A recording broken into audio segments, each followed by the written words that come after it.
Hello, here for a holistic creative chat, and this week's guest is Lisa Hofmann, an artist, art historian, yogini, mother, and I love that you call yourself a joy warrior too, Lisa. So welcome. Thank you. Many, many names. And Love Pirate Love, is another oh, name that a few of us have come up with. So, oh, I like yeah. that. That's excellent. Thank you All for right. having me. I'm Yeah. excited to cozy up with you. Sure. So, really, what we're talking about in this series is, well, it's a couple things. We're kind of tying in this idea of creative process or creative practice with how we might see that relating to the healing process. And also, well, basically, just what your practice looks like is really probably the best place to start. So, could you tell us a little bit about what your creative practice looks like or how it shifts and forms and evolves? Wow. Okay. you, Where to you start? plugged you right into the sort of the ongoing theme and exploration of my life online and off, because I think of everything around practice. I Yeah. mean, that is, just that's it. My life is my practice because I'm never perfecting. I'm always working on it. And yet it's about showing up, right? Like I don't ever want to let the form of what I'm doing kind of become the driving force. I mean, I'm doing it for an intention to Mm-hmm. be engaged with my life, to be responding with love and honoring the goodness within myself and others and cherishing the moment and celebrating the beauty around me. So my habit is to kind of get slavish about things. So Mm. practice for me is it's just showing up. It's how I show up is going to shift and change. And I've really been watching and observing and learning about my own natural processes and cycles as they relate to the seasons or the seasons of my life. Mm-hmm. So, because I tend to struggle then with like I'm going to paint. I want to be painting, and all of a sudden I'm not painting, and I beat myself Mm-hmm. up thinking, why am I not doing this one thing? But meanwhile, I'm sewing, I'm writing, I'm taking photographs. So for me, it's been a lot about turning sort of my focus around to what am I doing and how is that feeding and nourishing me right now. And it's a struggle to not get into but what I didn't get to today. That I mean, Right. I have a huge list of things I'm really excited to be exploring and trying out. So yeah, so on a regular basis, it's something um, creative. Whether like I blog weekly, I try to put up something on my blog weekly. So the writing, Mm-hmm. um, I take pictures pretty much all the time. Sometimes it's a more conscious photo a day project just to be, again, slowing down, Mm-hmm. using the camera as a means to just really be looking intensely and also chronicling my life. Because I've noticed when I am engaged in those pictures, I remember more. Mm-hmm. And my photo, I'm at that age where I'm forgetting a lot now. So my photo books, my other crusade is print everything out because it won't be there in 50 years from now.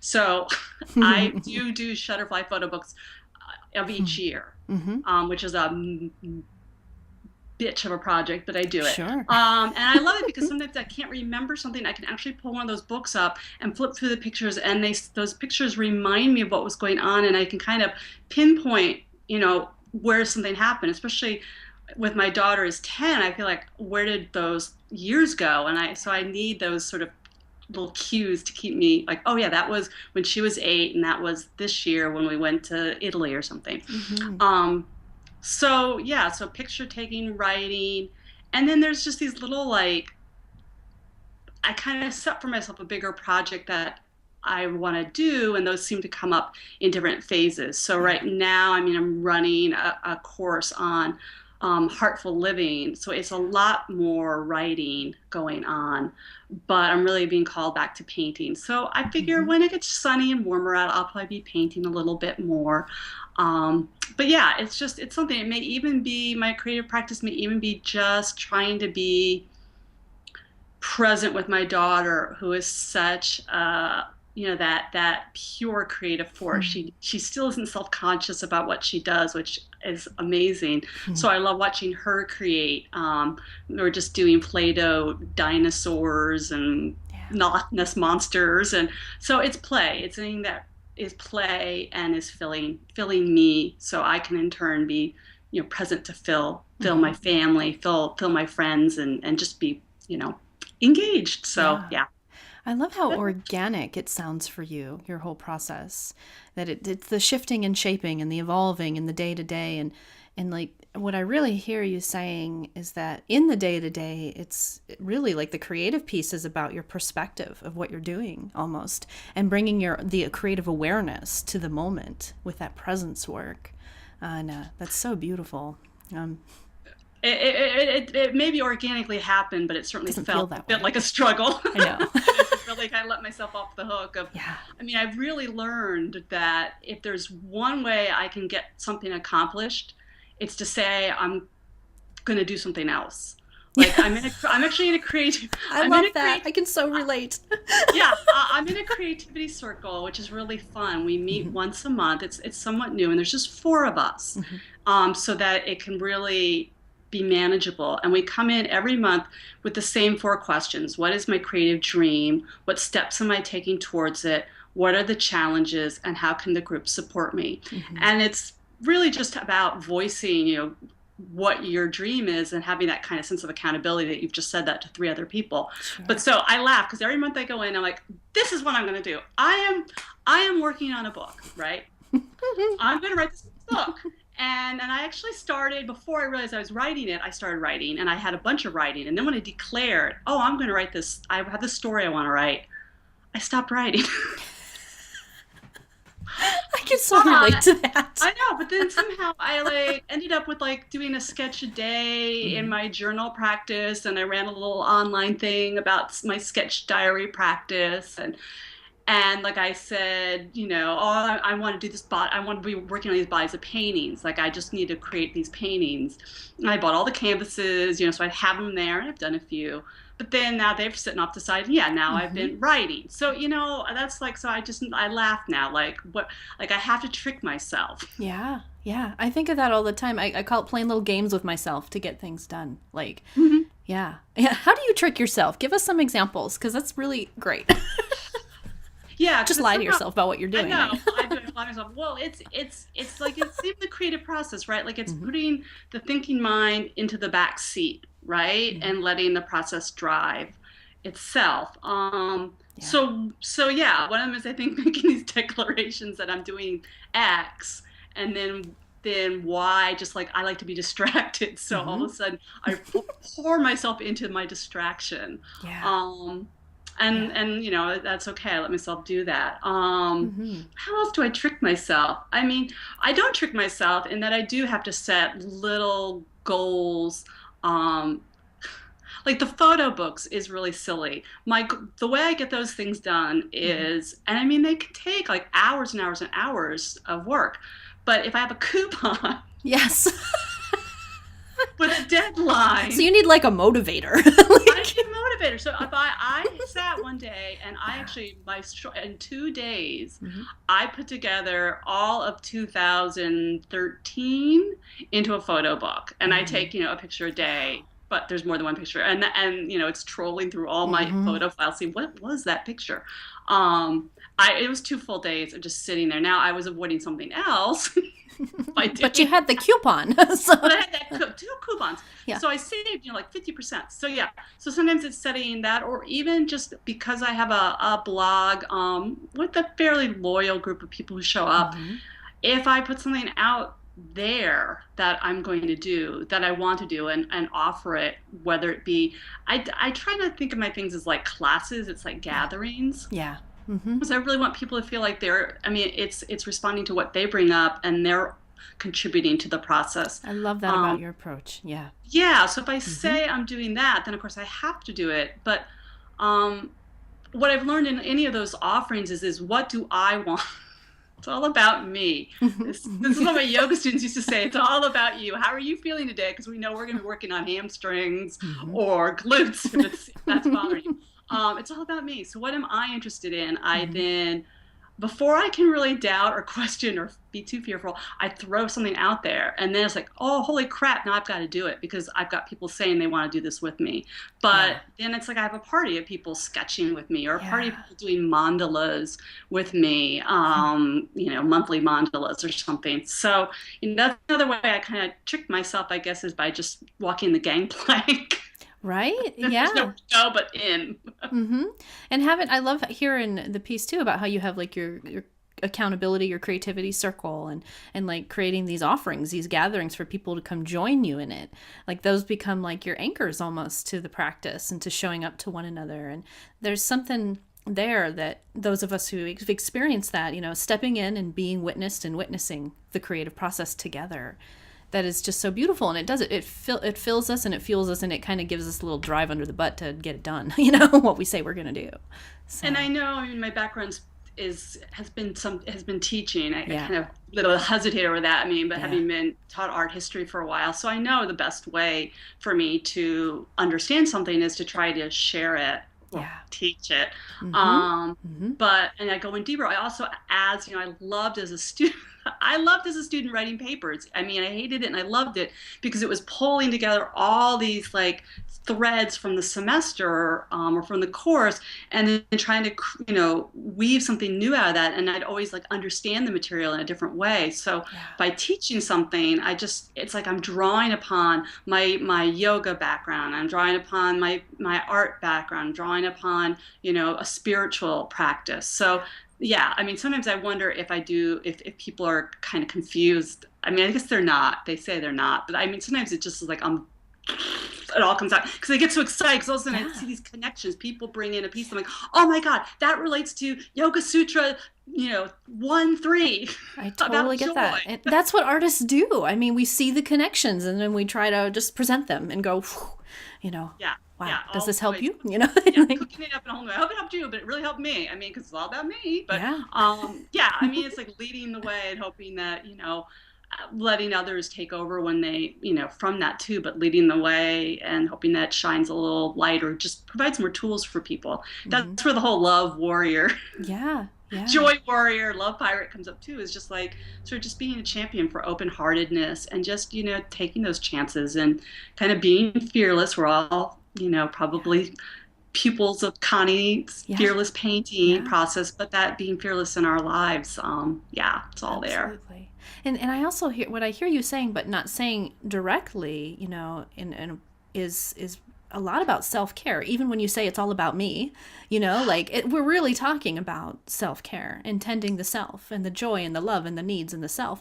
And through that and the offering up and the presence of that, that's where we're hoping that what we've done to fuel ourselves will then possibly help fuel that self care within someone else. And That's my other drum I bang. Self care. You're hitting all of them.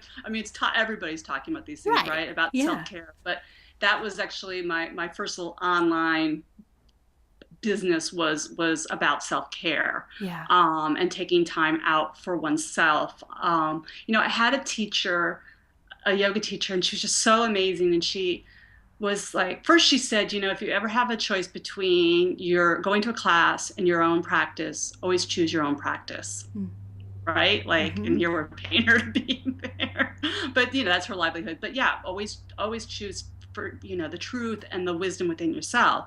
Right. But then she talks so much about if we're not filling our own wells, how can we really be present to care for and fill others? And in Yeah. fact, if we take care of ourselves and model that, we give others permission to tend to their needs. And then when we come together, we're not needing from each other. Mm-hmm. We're there in this kind of really pure energy Yeah. and able to witness and celebrate. And there's not like these hidden strings or unacknowledged expectations in Mm-hmm. place. So yeah, I mean that's as a mother of a daughter, that's to me really huge because we are Mm-hmm. so geared to be sort of self-sacrificing and serving. But I really want her to see to take care of yourself first, and then you can be able to help others. Yeah. But otherwise, yeah, it's just you're Yeah. just going to be always drained, and you're not really going to be helping anybody. And I know for myself, I'm,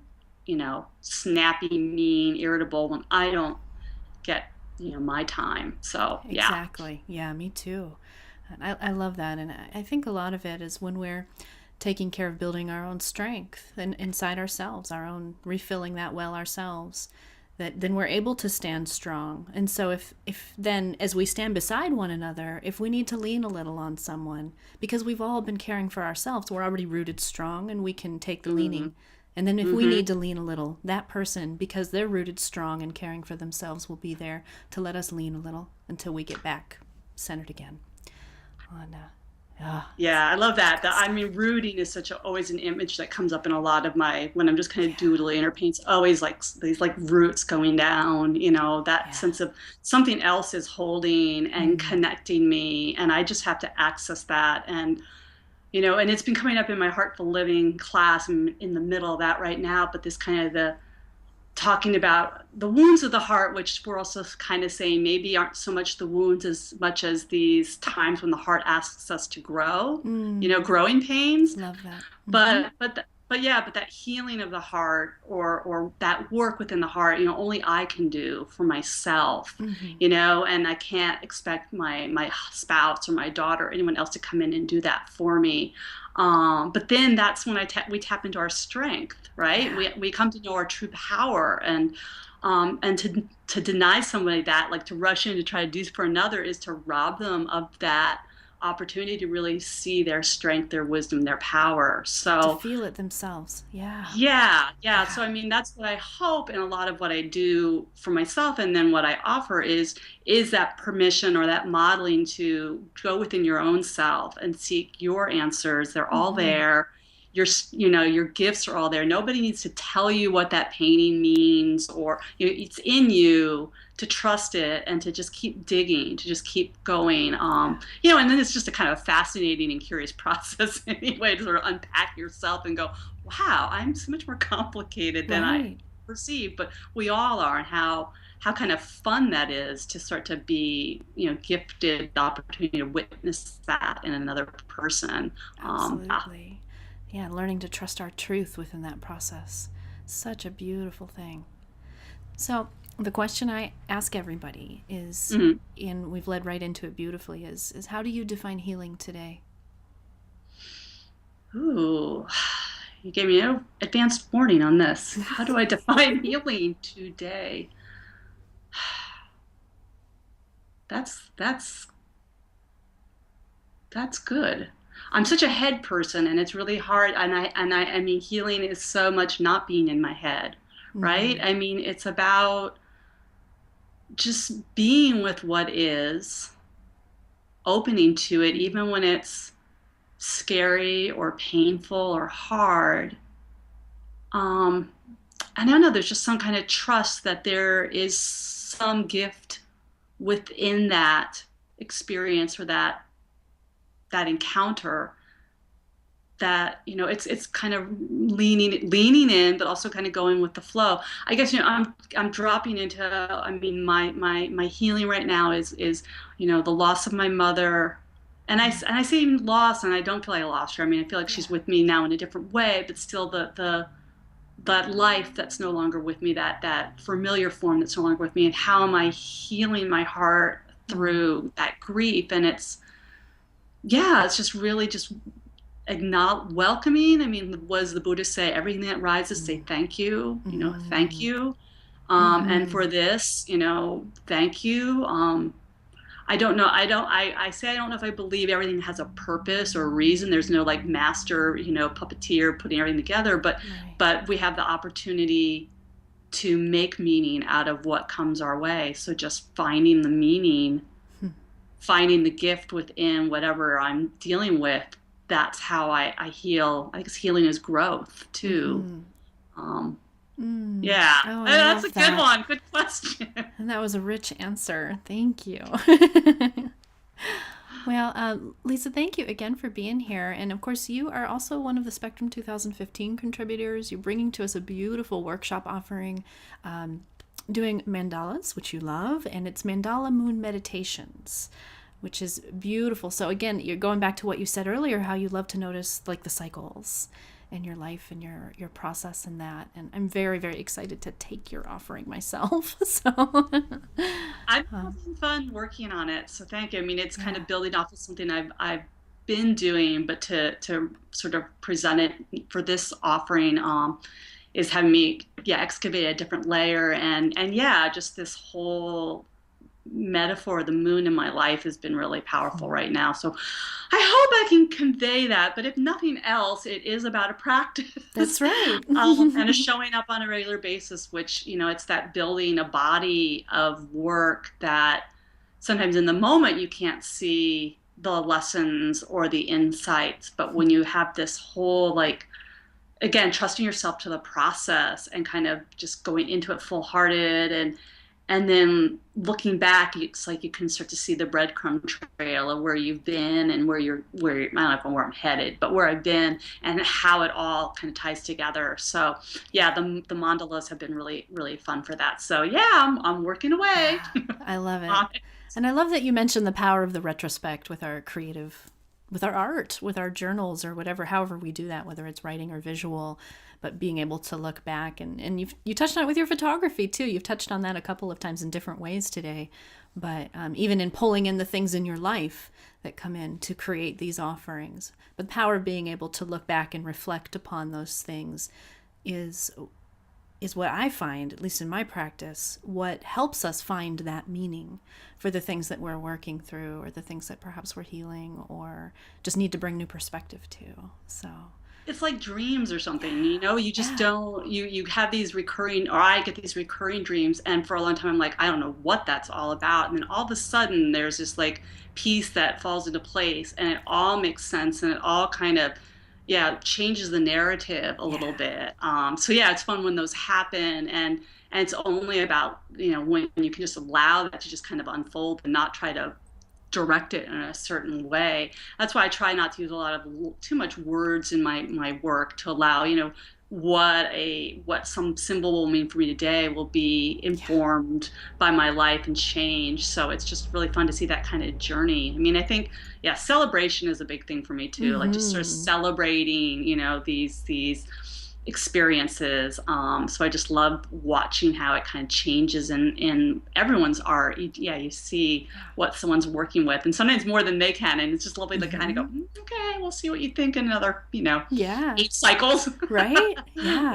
where it's leaded. So yeah, yeah, Yeah. It's it's so it's cool, fun. and I love that you're doing that. I mean, that healing piece, because I mean, for me with art, it's not like I'm not compartmentalized. So my spiritual practice, my creative practice, my healing process are all the one and the same. I mean, Yeah. any given day, it's going to just kind of come through in a different form, but they all are. It's all feeding this one kind of journey of sort of cleansing myself of the past wounds and opening to, to the fullness within me. So Yeah. yeah, I just love how you're doing that integration with your work, and I loved when I saw all the offerings in Spectrum 2015. It was like, oh my God, you couldn't have planned some of the connections. And not I at mean, all. It was I, so good. I had chills.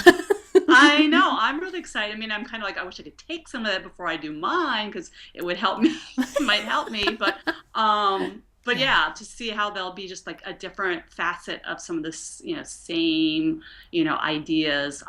Yeah, it's like really juicy. So It's I'm going to be a rich, excited. rich experience. Yep. Yeah, and a lot of people that I know from other aspects of my life, so it's so funny to like Hmm. see these overlaps, but in meeting people in new ways. So, Absolutely. so it's kind of like, oh my God, like, it's like a reunion of some Yay. people. So yeah, I'm really, really excited to see what happens. Me too. All right, so you can learn more about Lisa and follow her blog. And Lisa blogs, I will just say, I love the way you blog. It's like the heart of blogging, but it's because you blog from the heart. You blog about your life and you blog from the heart, and it just feels so real. Thank you. And it's at dandelion seeds and dreams blogspot.com, and I'll put a little link right below us for everybody. So Thank thanks you. again, Lisa, and thank you everybody who stopped in to listen.